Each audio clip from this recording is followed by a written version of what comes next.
This is Paul Donovan from UBS's Global Economics Department. The UBS economics team knew, of course, that our downward revisions to global growth yesterday were important. Anything an economist does is, by definition, important. However, we did not expect the global financial markets to take it quite so hard.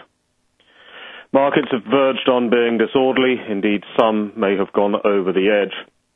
Markets that directly should not be affected by the crisis have been sucked in as international panic has spread to local populations who have behaved in an irrational or a less than rational manner. Some of the wilder moves around the world yesterday included the Brazilian real dropping over 12% in a day and Iceland's krona dropping almost 14% against the dollar as the government drew up plans to nationalize the entire banking system. Even politicians are aware that there might be a problem. On the 4th of October 1932, President Hoover declared, "Let me remind you that credit is the lifeblood of business, the lifeblood of prices and jobs." On the 5th of October 2008, President George W. Bush declared, "It's going to take a while to restore confidence." Both Hoover then and Bush now are right, though Hoover perhaps was a little more insightful. There are three conditions to focus on before we can think of proper stability in the financial system. First, bank balance sheets need to be repaired.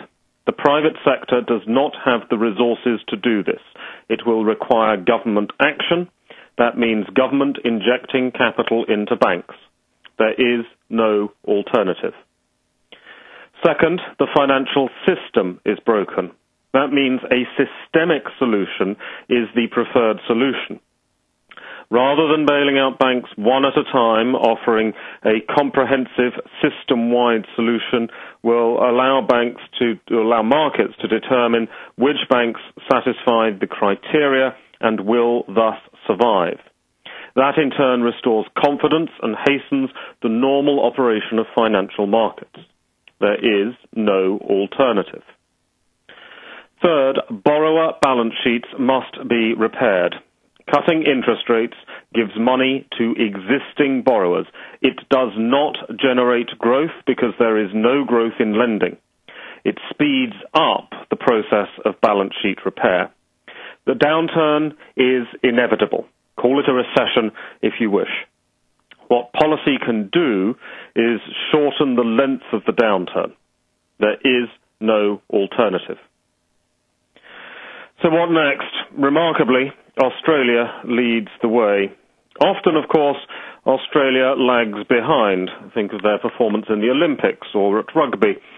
However, on this occasion, the RBA has led from the front with a 100 basis points easing of interest rates overnight. This is not inflationary. It is anti-deflationary. Inflation is not an issue in the OECD. Indeed, I am prepared to issue a challenge. If anyone out there seriously thinks inflation or stagflation is a credible threat in the OECD economies, please get in touch and we will settle this in the traditional economic manner.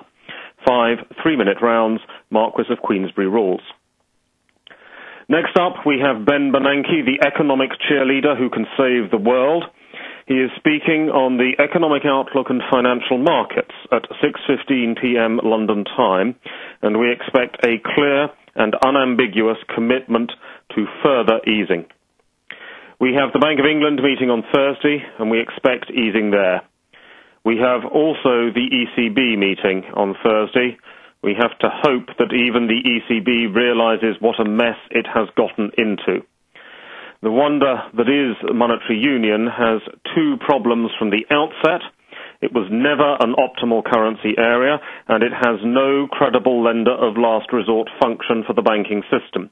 The ECB needs to be sensitive to those flaws and to do whatever it can to minimize the damage. Central banks must cut rates. They must do it aggressively, they must do it as fast as possible, and they must regard this as an anti-deflation insurance and not as a form of growth stimulus. They must listen to economists. There is no alternative.